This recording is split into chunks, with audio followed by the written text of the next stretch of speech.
കോടിയേരി ബാലകൃഷ്ണൻ മാധ്യമങ്ങളെ കാണുകയാണ്. തത്സമയ സംപ്രേക്ഷണം.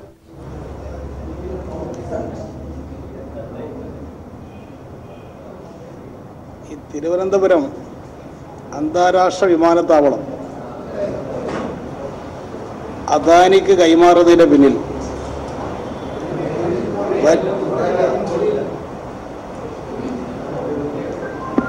എന്താ അതിൽ കിട്ടുന്നില്ലേ?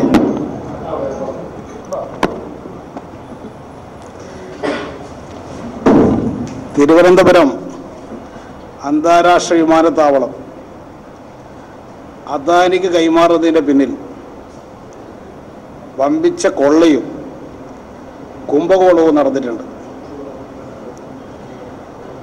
അദാനിക്ക് ഒരു ഉറുപ്പികയുടെ പോലും മുതൽ മുടക്കില്ലാതെയാണ്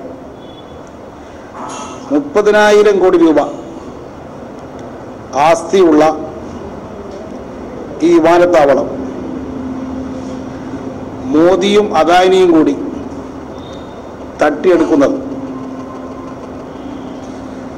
ഈ വിമാനത്താവളത്തിൻ്റെ ഒരു പ്രത്യേകത, കേരളം സൗജന്യമായി കൊടുത്ത സ്ഥലത്താണ്. 635 ഏക്കർ ഭൂമിയിലാണ് ഈ വിമാനത്താവളം സ്ഥാപിച്ചത്. പുതിയ അന്താരാഷ്ട്ര ടെർമിനൽ സ്ഥാപിക്കുന്ന സന്ദർഭത്തിൽ ഗവൺമെൻറ് 23.57 ഏക്കർ ഭൂമി കൊടുത്തിരുന്നു 2005-ൽ. അന്ന് ഈ ഭൂമി കൊടുത്തപ്പോൾ ഒരു ഉപാധി വെച്ചിരുന്നു. ആ ഉപാധിയുടെ പ്രസക്തി ഇപ്പോൾ വർദ്ധിച്ചിരിക്കുകയാണ്. ഏതെങ്കിലും കാരണവശാൽ വിമാനത്താവള അതോറിറ്റി ഒരു കമ്പനിയായി മാറുകയാണെങ്കിൽ, അതിനുവേണ്ടി പ്രത്യേകമായി എന്തെങ്കിലും സംവിധാനം ഉണ്ടാക്കുകയാണെങ്കിൽ, സ്വകാര്യ മേഖല കൈമാറാൻ ഉദ്ദേശിക്കുന്നുണ്ടെങ്കിൽ, സർക്കാർ സൗജന്യമായി നൽകിയ ഭൂമി അതിൻ്റെ വില സർക്കാരിൻ്റെ ഓഹരിയായിട്ട് മാറ്റും എന്ന് വ്യവസ്ഥയുണ്ടായിരുന്നു. തിരുവനന്തപുരം വിമാനത്താവളം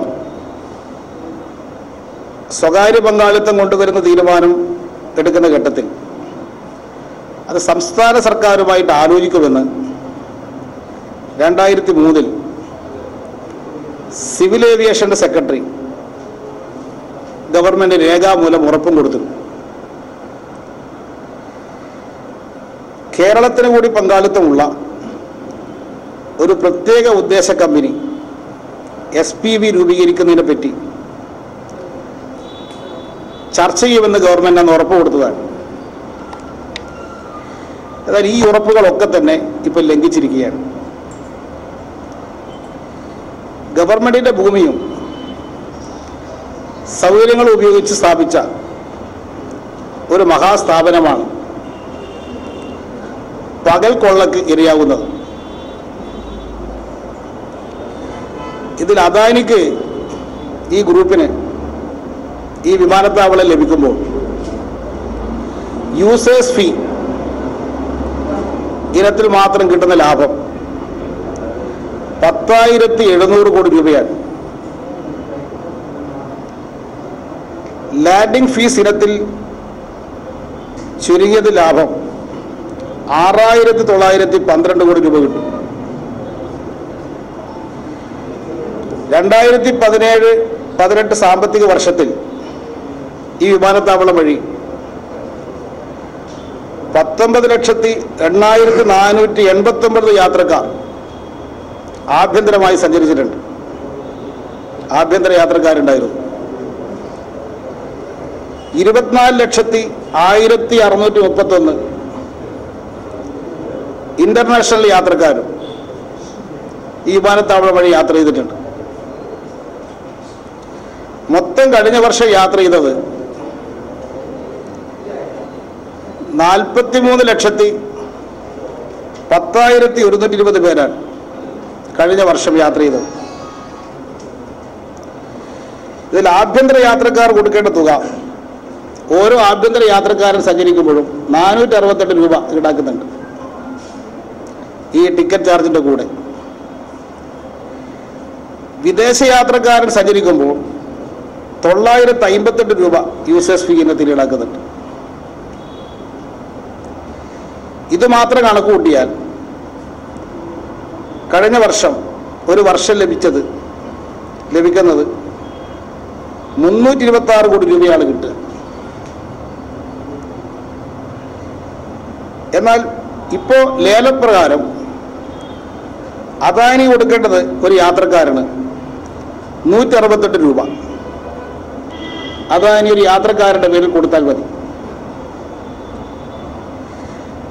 ഇന്റർനാഷണൽ യാത്രക്കാരനാകുമ്പോൾ അതിൻ്റെ ഇരട്ടി കൊടുക്കണം. അങ്ങനെയാകുമ്പോൾ അത് 336 രൂപ കൊടുത്താൽ മതി ഒരു ഇന്റർനാഷണൽ യാത്രക്കാരൻ.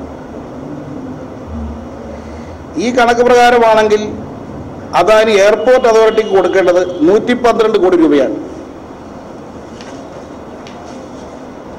യൂസർ ഫീ ഇനത്തിൽ മാത്രം 214 കോടി രൂപ അദാനിക്ക് ലാഭം കിട്ടുമെന്നർത്ഥം. തിരുവനന്തപുരത്താണെങ്കിൽ യാത്രക്കാരുടെ എണ്ണം ക്രമാതീതമായി വർദ്ധിച്ചു വരികയാണ്. ഇത് കണക്കിലെടുക്കാതെയാണ് നിലവിലുള്ള വ്യവസ്ഥയനുസരിച്ച് അദാനിക്ക് യൂസർ ഫീ ഇനത്തിൽ മാത്രം ഇപ്പം 50 കൊല്ലത്തേക്കാണ് ഇത് കൊടുക്കുന്നത്. യൂസർ ഫീ ഇനത്തിൽ മാത്രം കണക്കാക്കിയാൽ 50 കൊല്ലം കൊണ്ട് ലഭിക്കുന്നത് ലാഭം 10,700 കോടി രൂപയായിരിക്കും.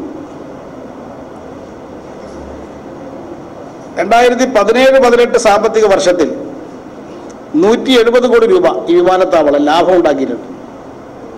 ലാഭത്തിൽ നടക്കുന്നൊരു വിമാനത്താവളമാണ് തിരുവനന്തപുരം വിമാനത്താവളം.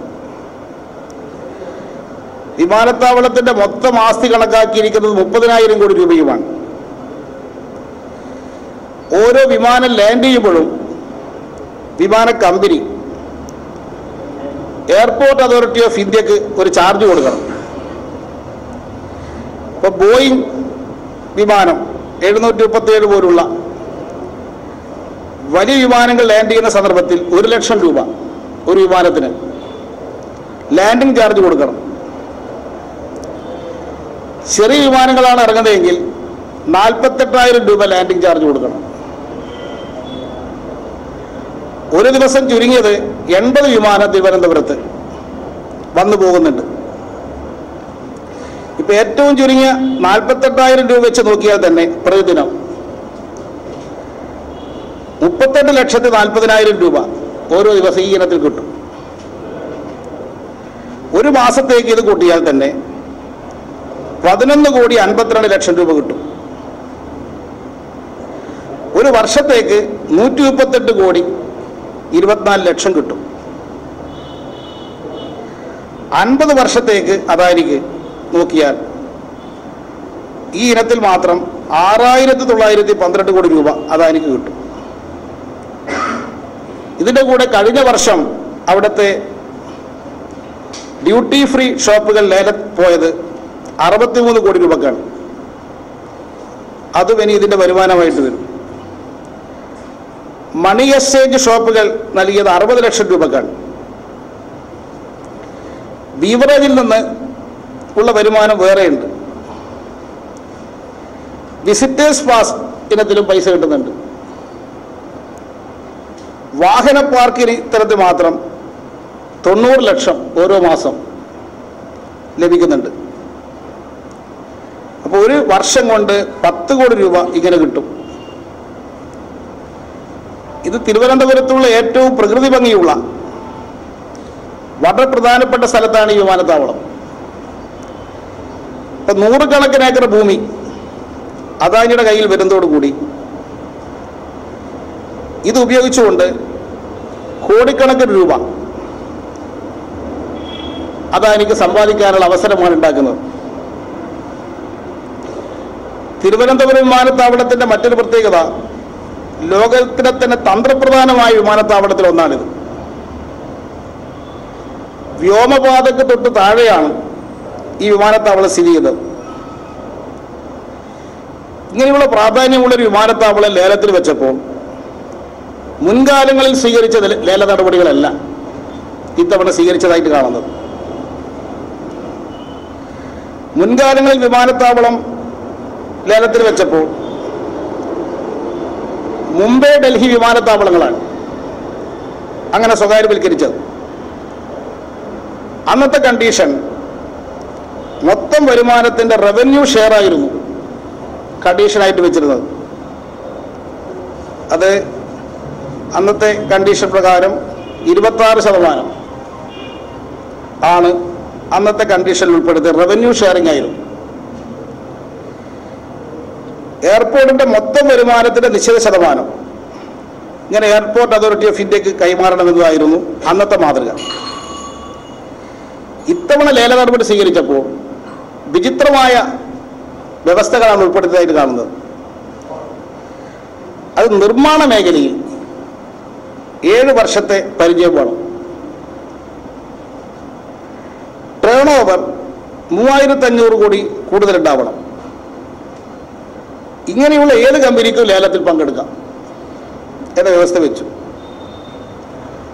1000 കോടി രൂപ റിസർവ് ഫണ്ടായിട്ടും വെക്കണം. ഈ 1000 കോടി രൂപ റിസർവ് ഫണ്ടായിട്ട് വെക്കുന്നത് 6 മാസം കഴിഞ്ഞാൽ തിരിച്ചു കൊടുക്കുകയും ചെയ്യും. കണ്ടീഷൻ ഉള്ളതാണ്. എന്നാൽ വിമാനത്താവളത്തിനകത്ത് തന്നെ ഒരു കോഫി ഷോപ്പ് നടത്തണമെങ്കിൽ പോലും മുൻ പരിചയം ചോദിക്കുന്നുണ്ട്. 2 വർഷത്തെ പരിചയമെങ്കിലും വേണം. എന്നാൽ ഈ വിമാനത്താവളം ലേലം ചെയ്ത് കൊടുക്കുമ്പോൾ വിമാനത്താവള നടത്തിപ്പിന് മുൻ പരിചയം വേണമെന്നുള്ള നിർദ്ദേശമേ ഇല്ല. അങ്ങനൊരു നിർദ്ദേശം വേണ്ടെന്ന് വെച്ചത് അദാനിയെ സഹായിക്കാനാണ്. ഇത് അദാനിക്ക് ഈ വിമാനത്താവളങ്ങൾ കൊടുക്കണം എന്ന് മുൻകൂട്ടി മോദി തീരുമാനിച്ചതിൻ്റെ ഭാഗമായി നടപ്പാക്കിയതാണ് ഈ ലേല നടപടികളിൽ നേരത്തെ ഉള്ളതിൽ മാറ്റം വരുത്തിയത്.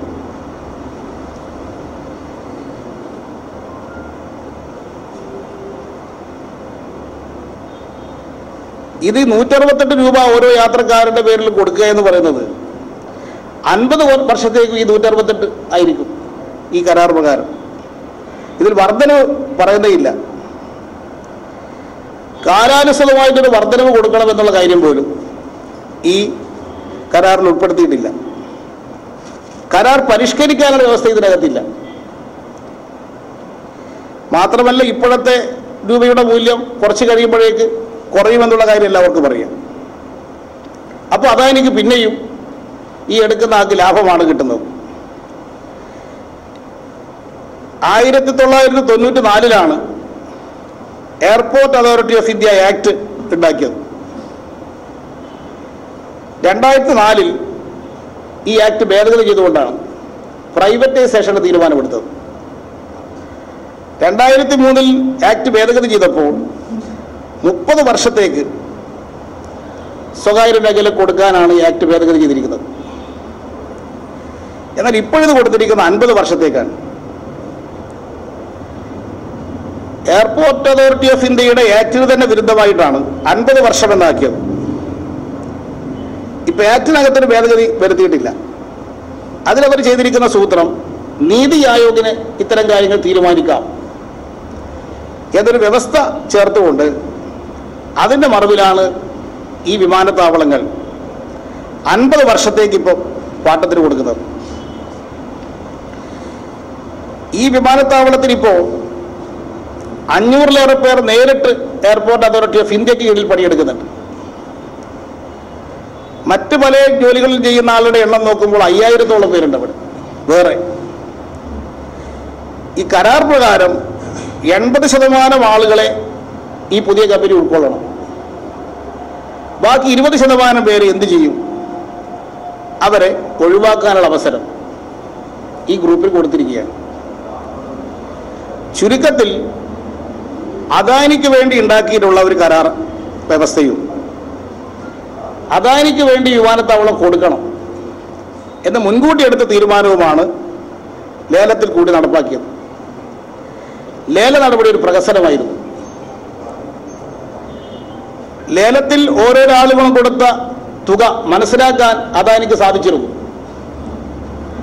അതുകൊണ്ടാണ് അദാനി കൊടുത്തത് ഈ 164 രൂപയിൽ താഴെ ബാക്കിയുള്ള ആൾ വരികയും ഇദ്ദേഹം ഈ തരത്തിൽ വരികയും ചെയ്തതിൻ്റെ പിന്നിൽ ദുരൂഹതയുണ്ട്. ഇതൊരു സമഗ്രമായ അന്വേഷണം നടത്തണം ഇത്തരത്തിലുള്ള ഇത് കൊടുത്തതിനെ സംബന്ധിച്ച്. ഇത് നേരത്തെ വിമാനത്താവളങ്ങൾ 2 മുംബൈയും ഡൽഹിയും സ്വകാര്യ മേഖല കൊടുത്തപ്പോൾ അന്നത്തെ പാർലമെന്ററി കമ്മിറ്റി, മുരളി മനോഹർ ജോഷി ചെയർമാനായിട്ടുള്ള കമ്മിറ്റി അത് പരിശോധിച്ചുകൊണ്ട് അതിനകത്ത് സർക്കാരിൻ്റെ താല്പര്യത്തിന് വലിയ നഷ്ടം സംഭവിച്ചിട്ടുണ്ട് എന്ന കമ്മിറ്റി അഭിപ്രായപ്പെട്ടിരുന്നു. അതിനുശേഷം മൻമോഹൻ സിംഗ് തന്നെ പ്രധാനമന്ത്രി പാർലമെന്റിൽ പറഞ്ഞിരുന്നു, ഇനി ഇത്തരത്തിലുള്ള നടപടി സർക്കാർ സ്വീകരിക്കില്ല, സുതാര്യമായ രീതിയിലേ കാര്യങ്ങൾ ചെയ്യുള്ളൂ. അതിനെല്ലാം വിരുദ്ധമായിട്ടാണ് ഇപ്പോൾ BJP സർക്കാർ ഇപ്പോൾ തീരുമാനമെടുത്തിരിക്കുന്നത്. അദാനിക്കിത് കൊടുക്കുമ്പോൾ മറ്റൊരു കാര്യം കൂടി സംഭവിക്കാൻ പോവുകയാണ്. വിഴിഞ്ഞം രാജ്യാന്തര തുറമുഖത്തിനടുത്താണ് വിമാനത്താവളം. വിഴിഞ്ഞം തുറമുഖത്തിന്റെ നടത്തിപ്പ് ഇപ്പോൾ അദാനിക്കാണ്. ഭാവിയിൽ അദാനിക്ക് വേണമെങ്കിൽ തിരുവനന്തപുരം വിമാനത്താവളത്തിന് കാർഗോയ്ക്ക് പ്രാമുഖ്യമുള്ള ഒരു വിമാനത്താവളമായിട്ട് മാറ്റാം. അങ്ങനെ ചെയ്യാൻ പാടില്ല എന്ന് കരാറിൽ വ്യവസ്ഥയില്ല. അങ്ങനെ വന്നാൽ യാത്രക്കാരുടെ താല്പര്യം അവഗണിക്കപ്പെടും. തെക്കൻ കേരളത്തിലെ കടല് നേരത്തെ അദാനിക്ക് കൊടുത്തു. ഇപ്പോൾ ആകാശവും അദാനിയുടെ കൈവശമായി. ഇത് ഒരു പകൽ കൊള്ളയാണ്. സംസ്ഥാന ഗവൺമെന്റ് നേരത്തെ കേന്ദ്ര ഗവൺമെന്റ് സമീപിച്ച് ഇത് സ്റ്റേറ്റ് ഗവൺമെന്റിനെ ഏൽപ്പിക്കണമെന്ന് ആവശ്യപ്പെട്ടതാണ്. സ്വകാര്യവൽക്കരിക്കുമ്പോൾ ഞങ്ങളെ ഏൽപ്പിക്കണം. അത് സംബന്ധിച്ച് നിരവധി ചർച്ചകളും നടത്തിയതായിട്ടുണ്ട്. ഒടുവിൽ അവർ പറഞ്ഞത് നിങ്ങൾ ലേലത്തിൽ പങ്കെടുക്കുക, എന്നിട്ട് ലേലത്തിൻ്റെ ഭാഗമായിട്ട് തീരുമാനിക്കാം എന്നാണ് കേന്ദ്ര ഗവൺമെന്റ് പറഞ്ഞത്. അങ്ങനെ വന്നപ്പോൾ സ്റ്റേറ്റ് ഗവൺമെന്റിന് കത്തയച്ചു. ലേലത്തിൽ പങ്കെടുക്കുന്നവരിൽ ആരാണോ ഏറ്റവും കൂടുതൽ തുക കോട്ട് ചെയ്തത് അതേ തുക ഞങ്ങൾ തരാൻ തയ്യാറാണ്.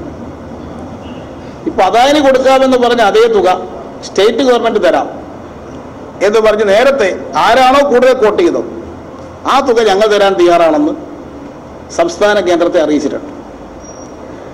ഈ സാഹചര്യത്തിൽ അദാനി ഗ്രൂപ്പ് ഇതിൽ സ്വയം പിന്മാറണം.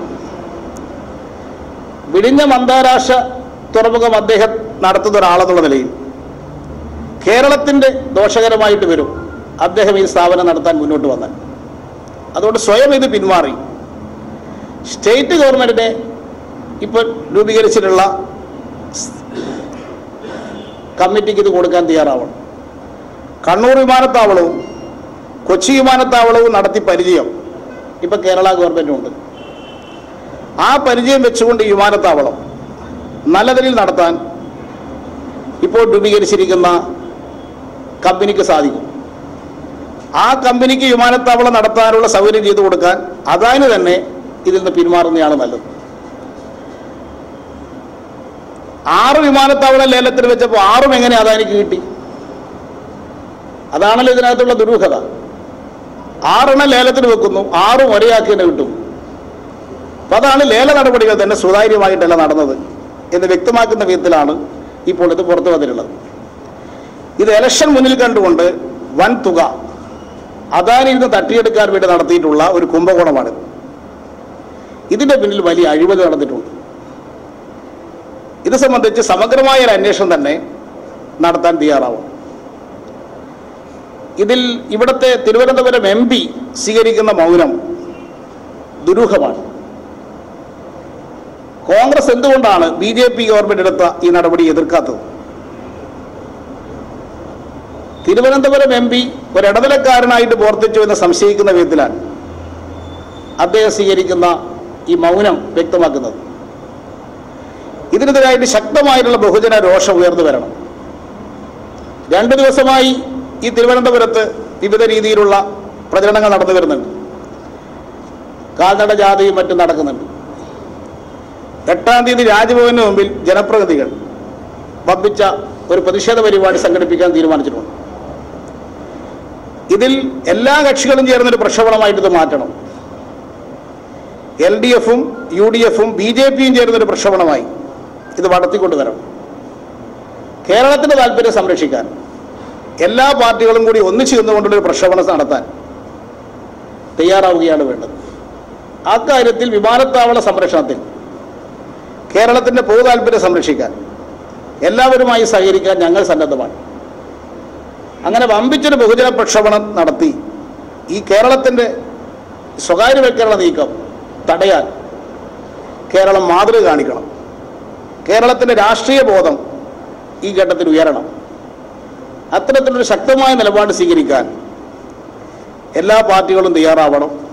ഇടതുപക്ഷ ജനാധിപത്യ മുന്നണി ഇപ്പോൾ കേരളത്തിൽ തിരുവനന്തപുരം ജില്ലയിൽ പ്രത്യേകിച്ചും ഒരു പ്രക്ഷോഭണം ഏറ്റെടുത്തിട്ടുണ്ട്. അത് LDFിൻ്റെ മാത്രമായിട്ടൊരു പ്രക്ഷോഭണമായിട്ട് മാറ്റേണ്ടതല്ല. അതിൽ UDFും എല്ലാവരും കൂടി ചേരുന്നൊരു പ്രക്ഷോഭണമായാൽ കേന്ദ്രം പുനർചിന്തിക്കാൻ തയ്യാറാകും, അദാനിയും പുനർചിന്തിക്കാൻ തയ്യാറാകും. അത്തരം ഒരു ഇടപെടൽ വേണമെന്നുള്ളതാണ് ഇത് സംബന്ധിച്ച് സൂചിപ്പിക്കാനുള്ളത്. ആരെ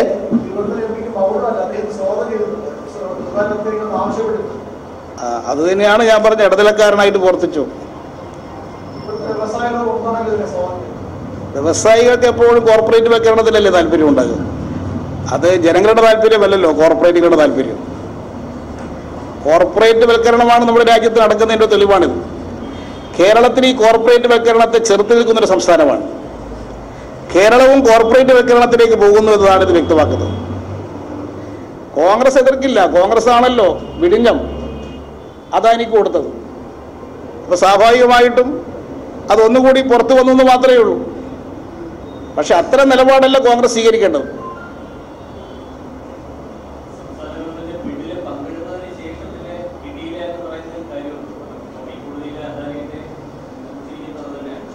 അതുകൊണ്ടാണല്ലോ ബിഡിൽ പങ്കെടുക്കുന്ന ഓരോരോ ആളുകളും എത്രയാണെന്ന് കോട്ട് ചെയ്യാൻ എങ്ങനെയാണ് അദാനിക്ക് സാധിക്കുന്നത്? ഈ 6 സ്ഥലത്തും എങ്ങനെ വന്നു? അതിനകത്താണല്ലോ ദുരൂഹതയുള്ളത്. ഈ സംവിധാനം മുഴുവൻ അദാനിയുടെ കൈവശമാണ്. ഈ ബിഡ് ചെയ്യുന്നവരും സംവിധാനം മുമ്പ് അദ്ദേഹത്തിൻ്റെ നിയന്ത്രണത്തിലാണ്. ഈ ചോദ്യം സ്വാഭാവികമാണ്. പക്ഷേ 6 എങ്ങനെ വന്നു? തിരുവനന്തപുരത്ത് ശരി, 6 എങ്ങനെ ഒരാൾക്ക് കിട്ടുന്നത്? അങ്ങനെ ഒരു ബിഡുണ്ടോ?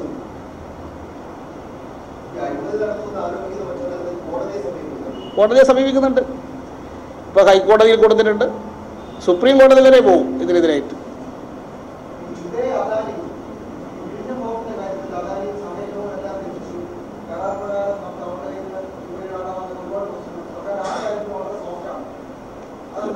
വിഴിഞ്ഞം ഹാർബറിൻ്റെ കാര്യത്തിൽ തീരുമാനമെടുത്തത് LDF അല്ല. ഞങ്ങൾ ആ UDF ഗവൺമെൻറ് കാലത്ത് തീരുമാനമെടുത്തപ്പോൾ തന്നെ പറഞ്ഞതാണ് സംസ്ഥാനത്തിൻ്റെ താല്പര്യത്തിന് വിരുദ്ധമാണ് ആ കരാർ. ആ കരാറിനെ ഞങ്ങൾ ശക്തമായിട്ട് എതിർക്കുകയും ചെയ്തതാണ്. പക്ഷേ വിഴിഞ്ഞ ഹാർബർ UDF ഗവൺമെൻറ് കാലത്ത് തുടങ്ങി, അതൊരു യാഥാർത്ഥ്യമായി. ആ വിഴിഞ്ഞ ഹാർബർ തുടർ പ്രവർത്തനം തടയാൻ ഞങ്ങൾ തീരുമാനിച്ചിട്ടില്ല. അതിനെന്തെങ്കിലും അപാകതയോ നിയമവിരുദ്ധ പ്രവർത്തനമോ ഉണ്ടെങ്കിൽ അതിൽ ഗവൺമെൻറ് ഇടപെടും.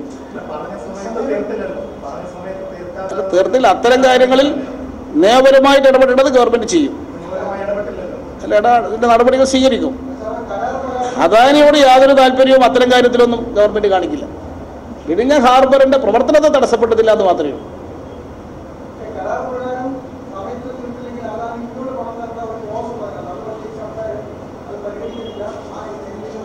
കരാറിലെ വ്യവസ്ഥക്കനുസരിച്ചുള്ള നടപടി സ്വീകരിക്കും.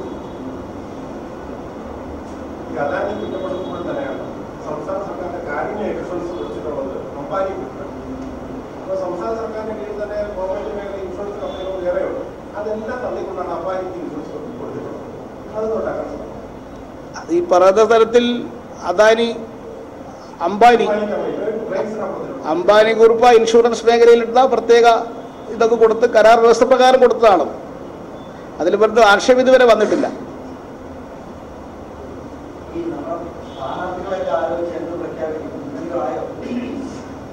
ഈ വിഴിഞ്ഞത്തെ കാര്യം അല്ലെങ്കിൽ എയർപോർട്ടിൻ്റെ ആരും ഞങ്ങളെ സ്ഥാനാർത്ഥി ലിസ്റ്റിലില്ല. അല്ല, നാരായണൻ അതിപ്പോൾ കൊടുക്കണ്ട, അതിനൊരു കറക്ഷൻ ഉണ്ട്.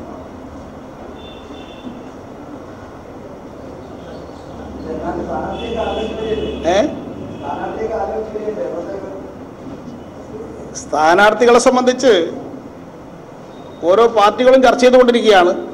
സ്ഥാനാർത്ഥികളെ തീരുമാനിക്കാൻ ഏത് പാർട്ടിക്കാണ് ഏത് സീറ്റ് എന്ന് ആദ്യം തീരുമാനിക്കണം. അതിൻ്റെ ഭാഗമായി 8-ാം തീയതിയാണ് LDFിൻ്റെ സംസ്ഥാന കമ്മിറ്റി സീറ്റ് വിഭജന നടപടികൾ പൂർത്തീകരിക്കാൻ പോകുന്നത്. 8-ാം തീയതി പൂർത്തീകരിക്കും. അതൊക്കെ നിങ്ങൾ ഉണ്ടാക്കുന്ന വാർത്തകളല്ലേ. 20 സീറ്റിലേക്കും LDFന്റെ സ്ഥാനാർത്ഥികളുണ്ടാവും. ആ സ്ഥാനാർത്ഥികളെ ഓരോ കക്ഷികൾ ഏതെല്ലാം സീറ്റിലാണ് മത്സരിക്കേണ്ടത് 8-ാം തീയതിയാണ് തീരുമാനിക്കുള്ളൂ. 8-ാം തീയതി തീരുമാനിച്ചു കഴിഞ്ഞാൽ CPMന്റെ സ്ഥാനാർത്ഥികൾ 9-ാം തീയതി പ്രഖ്യാപിക്കാൻ കഴിയും. ഏതാ?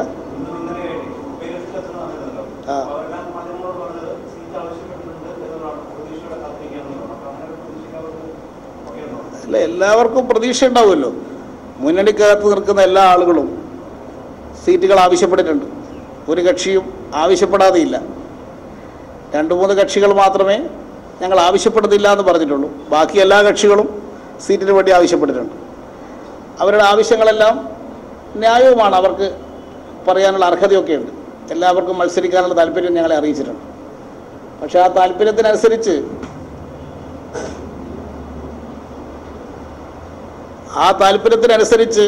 ഇപ്പോൾ തീരുമാനം എങ്ങനെ എടുക്കണം എന്നുള്ള LDFന്റെ സംസ്ഥാന കമ്മിറ്റിയാണ് തീരുമാനിക്കുക. ഇപ്പം എല്ലാ കാര്യങ്ങളും LDF സംസ്ഥാന കമ്മിറ്റി പരിശോധിക്കും. അങ്ങനെ 8-ാം തീയതി തീരുമാനിക്കും. 8-ാം തീയതി ഒരു ശുഭവാർത്ത നിങ്ങളെ അറിയിക്കാൻ ശ്രമിക്കാം.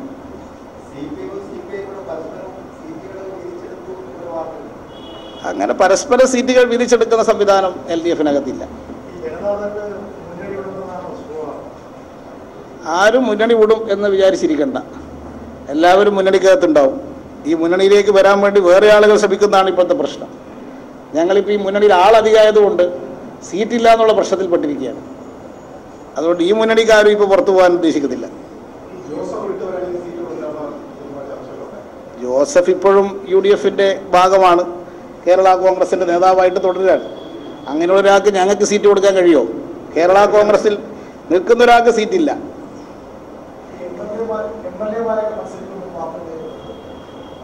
സ്ഥാനാർത്ഥികൾ തീരുമാനിക്കുമ്പോൾ മാത്രമേ അത് പറയാൻ സാധിക്കൂ. ഇപ്പം അതിനെപ്പറ്റി ഉത്തരം പറഞ്ഞാൽ നിങ്ങൾ തന്നെ ചില ഊഹം പറഞ്ഞത് ശരിയാണെന്ന് വരൂലേ? സ്ഥാനാർത്ഥികളെ തീരുമാനിക്കുന്ന സന്ദർഭത്തിൽ ഒരു മണ്ഡലത്തിൽ ജയിക്കാൻ പറ്റുന്ന സ്ഥാനാർത്ഥി ആരാണ്, അതിന് മുൻഗണന കൊടുക്കാൻ ഞങ്ങൾ ഉദ്ദേശിക്കുന്നുണ്ട്. അപ്പം അത് MLA-മാർ തന്നെ വേണം എന്നൊരു സ്ഥിതി ഏതെങ്കിലും മണ്ഡലത്തിലുണ്ടോ? അങ്ങനെ ഏതെങ്കിലും പ്രത്യേക പരിഗണന ഏതെങ്കിലും സ്ഥലത്ത് കൊടുക്കേണ്ടതുണ്ടോ? അതൊക്കെ നോക്കിയൊരു തീരുമാനം എടുക്കാനാണ് ഉദ്ദേശിക്കുന്നത്. മുൻവിധിയില്ല ഇക്കാര്യത്തിൽ. ഏതാ? അങ്ങനെ പറയാൻ പറ്റില്ല. അത് ചിലരിൽ നിങ്ങൾക്ക് പറഞ്ഞിരുന്ന ആൾക്കാർ ഞങ്ങളുടെ പാർട്ടിയിലുണ്ടല്ലോ. അപ്പോൾ നിങ്ങൾക്ക് ചില വിവരങ്ങളൊക്കെ തരുന്നവർ ഞങ്ങളുടെ പാർട്ടിയിലുണ്ട്, ഞങ്ങൾക്കറിയാം. അതുകൊണ്ടല്ല അടിസ്ഥാനരഹിതമാണെന്ന് പറഞ്ഞാൽ ഞാൻ നാളെ നിങ്ങളെ കാണണ്ടേ? അതുകൊണ്ട് അങ്ങനെ ഞാൻ പറയുന്നില്ല. അതൊക്കെ മാധ്യമങ്ങൾക്ക് നല്ല കഴിവില്ലേ? പണ്ട് കാലത്തെ പോലെയാണോ? എത്രയാ മാധ്യമങ്ങൾ, ടെലിവിഷൻ ചാനലുകൾ എത്രയാ, പത്രങ്ങൾ എത്രയാ? നിങ്ങൾ 100 ആളുകൾ വർക്ക് ചെയ്യല്ലേ? അപ്പോൾ 100 ആളുകൾ വർക്ക് ചെയ്യുമ്പോൾ ഏതെങ്കിലും ഒരാൾക്കൊരു വിവരം കിട്ടിയാൽ നിങ്ങൾ കൈമാറില്ലേ? അപ്പോൾ അതിനൊരു സ്വീകാര്യത വരുത്താൻ നോക്കൂലേ? പക്ഷെ ചില ആളുകൾ ഈ പേര് കേട്ടിട്ട് എല്ലാന്ന് പറയുമ്പോൾ കുറച്ച് ബുദ്ധിമുട്ടാകാൻ സാധ്യതയുണ്ട്. അങ്ങനെ ചില പ്രശ്നം നിങ്ങൾ കൊടുത്ത കൂട്ടത്തിൽ കാണുന്നുണ്ട്. അവർ വിചാരിക്കും ശരിയാണെന്ന് വിചാരിക്കും. അപ്പോൾ തീരുമാനം അവരല്ലാതെ വരുമ്പോൾ അവർ ബുദ്ധിമുട്ടാവും. അങ്ങനെയുള്ള ചില കുഴപ്പത്തിൽ ചില ആൾ ചാടിക്കാനും നിങ്ങളെ പരിപാടി സഹായിക്കും. പക്ഷെ ഒരു ഗുണമുണ്ട്, ആ പേര് കേൾക്കുന്ന ആൾക്ക് ഒരു ആശ്വാസമായിരിക്കും. നിങ്ങൾ 2-3 ആളെ പേര് പറയുന്ന കുറച്ച് നല്ലതെന്ന് എനിക്ക് തോന്നുന്നു. എന്നാൽ അത്രയാൾക്കൊരു സന്തോഷമല്ല, പരിഗണിച്ചു. കുറേ പേരുകൾ കേൾക്കുമ്പോൾ ആ പേര് പറയുന്ന ആൾ വിചാരിക്കുമല്ലോ, ആ പാർട്ടി എന്നെ പരിഗണിക്കുന്നുണ്ട്. ഞങ്ങൾ പരിഗണിച്ചിട്ടേ ഉണ്ടാവില്ല, നിങ്ങളാണ് അവരെ പരിഗണിച്ചത്. എനിക്ക് തന്നെ ഒരു അനുഭവം ഉണ്ടായി. ഇപ്പോഴല്ല, കഴിഞ്ഞ തെരഞ്ഞെടുപ്പിൽ ഒരു സഖാവിനോട് വിളിച്ച് ചോദിച്ചു, നിങ്ങൾ എന്നെ പരിഗണിച്ചു പോലും ഇല്ലല്ലോ. ഞാൻ ചോദിച്ചാൽ എന്താ? അല്ല, പത്രത്തിൽ കുറേ ആളെ പേര് വന്നിട്ടുണ്ടല്ലോ, അതിൽ എൻ്റെ പേര് കാണുന്നില്ലല്ലോ. അപ്പം അങ്ങനെ പ്രതികരണം ഉണ്ടാക്കുന്ന അപ്പോഴാണ് എനിക്ക് തോന്നിയത്. അപ്പം അങ്ങനെ കൊണ്ട് ഗുണമുണ്ട്, ചിലർക്ക് ആശ്വാസവും കിട്ടുന്നുണ്ട്. ചിലയാൾക്ക് തീരുമാനം വരുമ്പോൾ നിരാശയുണ്ടാവും. അത് പിന്നെ നിങ്ങൾ കൊടുക്കേണ്ടത് നിങ്ങൾ ഉത്തരവാദിത്തമല്ലേ, അത് നിങ്ങൾ ചെയ്യണം.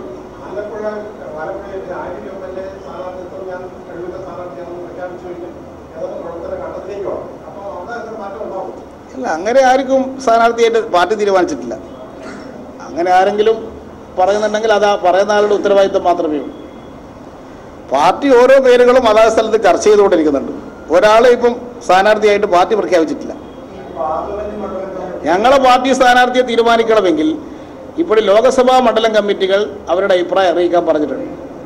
ആ അഭിപ്രായം കിട്ടിക്കഴിഞ്ഞാൽ നാളെ സ്റ്റേറ്റ് സെക്രട്ടേറിയറ്റ് യോഗം ചേരും. ആ പ്രപ്പോസൽസ് പരിശോധിക്കും. അതിനുശേഷം സ്റ്റേറ്റ് കമ്മിറ്റി ഈ പേരുകൾ ചർച്ച ചെയ്യും. അതിനുശേഷം പാർട്ടി പോളിറ്റ് ബ്യൂറോവിൻ്റെ അനുമതിയോടുകൂടി മാത്രമേ സ്ഥാനാർത്ഥികളെ പ്രഖ്യാപിക്കുകയുള്ളൂ. അതുകൊണ്ട് 8-ാം തീയതി LDFിൻ്റെ സീറ്റ് വിഭജനം കഴിഞ്ഞ് പോളിറ്റ് ബ്യൂറോവിൻ്റെ അനുമതിയോടുകൂടി 9-ാം തീയതി സ്ഥാനാർത്ഥികളെ പ്രഖ്യാപിക്കും.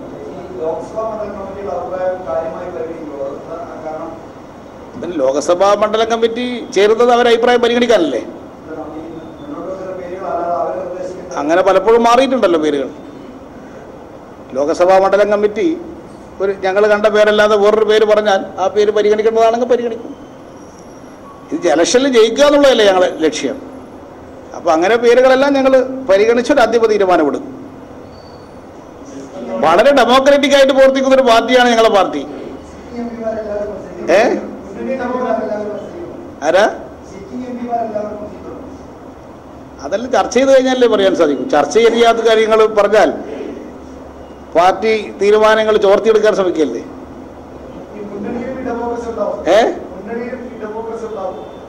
മുന്നണിക്കകത്തോ? വിപുലമായ ജനാധിപത്യമല്ലേ മുന്നണിക്കകത്ത്? അതല്ലേ ഇടത് ജനാധിപത്യ മുന്നണി എന്നല്ലേ ഞങ്ങളെ മുന്നണിയെ പറ്റി പറഞ്ഞത്.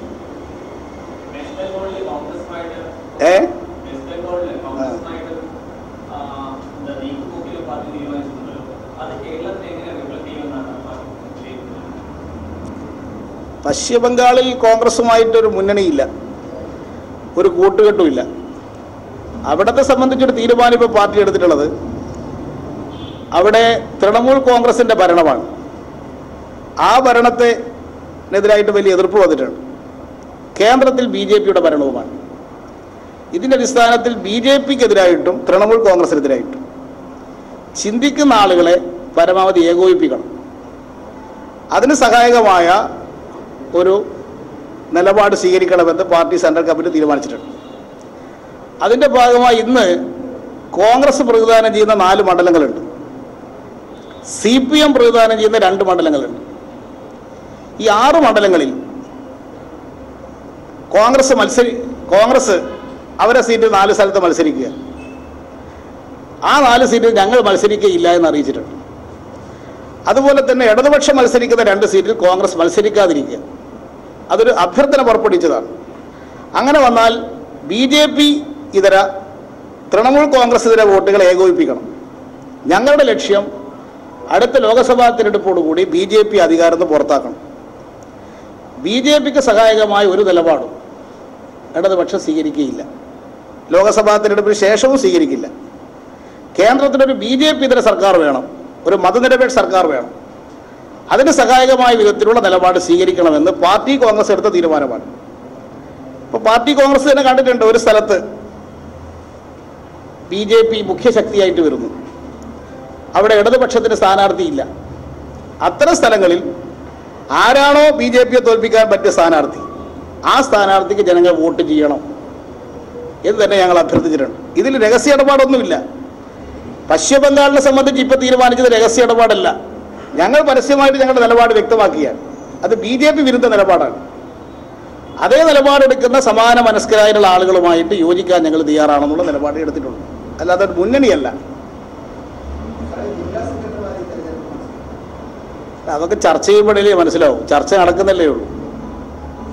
ഏതൊക്കെ മണ്ഡലത്തിൽ സ്ഥാനാർത്ഥിയുടെ പേര് വരുമ്പോഴേ ജില്ലാ സെക്രട്ടറിയുടെ പേര് വന്നിട്ടുണ്ടോ എന്ന് എനിക്ക് പറയാൻ സാധിക്കൂ. ഇന്നിപ്പം ചർച്ച കഴിഞ്ഞ് നാളെ പേര് വരുമ്പോൾ ഏതെങ്കിലും സ്ഥലത്ത് ജില്ലാ സെക്രട്ടറി ഉണ്ടോ, ആ സെക്രട്ടറി മത്സരിക്കേണ്ടതുണ്ടോ, അല്ലെങ്കിൽ സെക്രട്ടറി സ്ഥാനത്തിൽ തുടരേണ്ടതുണ്ടോ എന്ന് അതിൻ്റെ ഭാഗമായിട്ട് തീരുമാനിക്കും.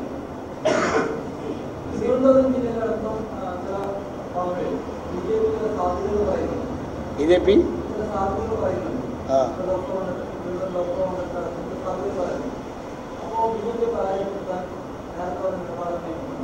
തിരുവനന്തപുരം മണ്ഡലത്തിൽ ഒരു കാരണവശാലും BJP ജയിക്കില്ല. അതുകൊണ്ട് ഇവിടെ LDF UDF തമ്മിൽ തന്നെയായിരിക്കും തിരുവനന്തപുരത്ത് മത്സരം. അതുകൊണ്ട് BJP ജയിക്കുമെന്നുള്ളൊരു വെപ്രാളം തിരുവനന്തപുരത്തില്ല.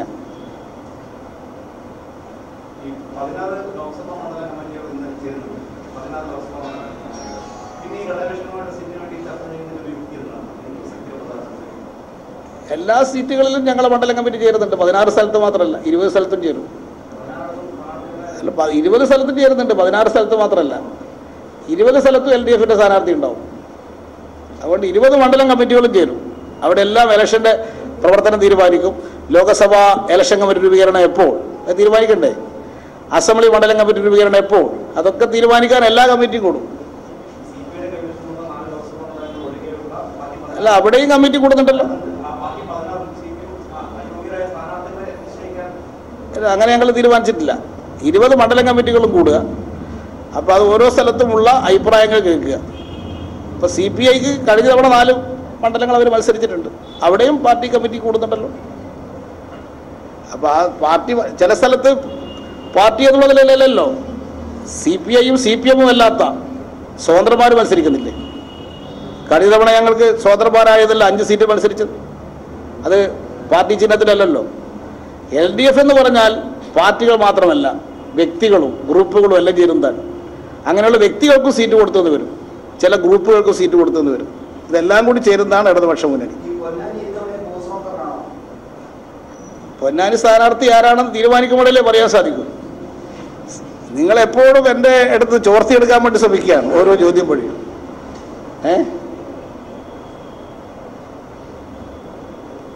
നമുക്കിത് ഇത്ര കൊണ്ട് നിർത്താം.